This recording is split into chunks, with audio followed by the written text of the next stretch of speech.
Kilala si pambansang kamao Manny Pacquiao bilang mahusay na boksingero at kongresista. Pero handa kaya siyang sumabak sa iba pang sports? Ang detalye sa report ni Emil Carion. Hindi biro ang araw-araw na hamon kay Congressman Manny Pacquiao para ibalanse ang kanyang pagiging mambabatas, paninilbihan sa mga constituents niya sa Sarangani, mag-exercise at sa mga susunod na araw ay maging playing coach sa isang koponan sa PBA. Bilang congressman, ano ang kanyang mga advokasya? Kabilang sa mga pinagukulan ng pansin ang pagtatayo ng isang government center na may one-stop shop na magpapadali sa pagpaparating ng serbisyo sa taong bayan. May mga kinakausap ako ng investor sa province ko. Yung para mag-invest sa probinsya. Then, ang plano ko kasi is magtayo ng government center. Nandoon na lahat ng mga ahensya ng gobyerno para hindi na kailangan mamasahe punta dito. You don't need to travel to get the other documents from other agencies. Nandyan lang paikot-ikot lang sa isang center. Si Pacquiao ay matagal nang iniidolo bilang tagapagligtas ng kanyang mga kababayan mula sa kahirapan. Araw-araw siyang binibisita, ni isa, walang napahindian.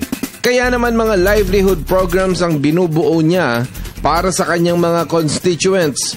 Dito malaking bahagi ng kanyang napapanalunan sa mga boxing bouts ay napupunta. We focus on sustainable livelihood because that's the needs of the people in Sarangani.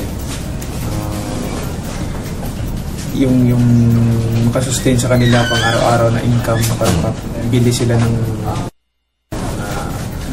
pagkain para masustain nila yung kailangan ng mga ma-provide nila yung mga kailangan sa pang-araw-araw nila. Marami pa talagang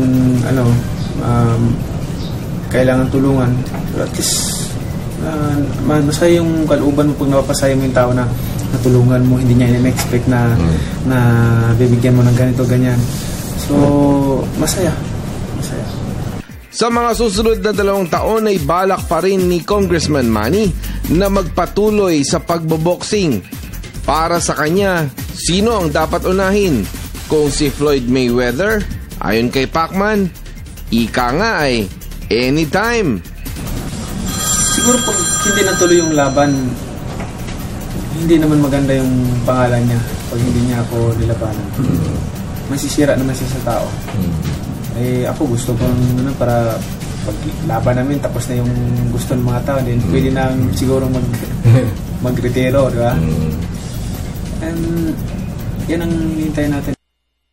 Susunod na makikipagbakbakan si Kong Manny laban sa mga siga sa PBA, sa basketball. Matinding hamon. Kakayanin ba niya ito? Physical talaga, and then ayaw ba? Importante yung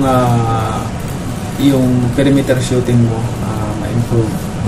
Hindi lang naman talagang papasok ka doon sa loob. Importante pag tumira ka 99% ma-shoot. Part of my training pag nagpe-prepare ako sa fight ko, may boxing drill. May basketball drill. Yung ginagawa, especially last 2 fights, may mga basketball drills na ginagawa. Mula sa report ni Freddy Abando para sa Telebisyon ng Bayan, ako si Emil Carion.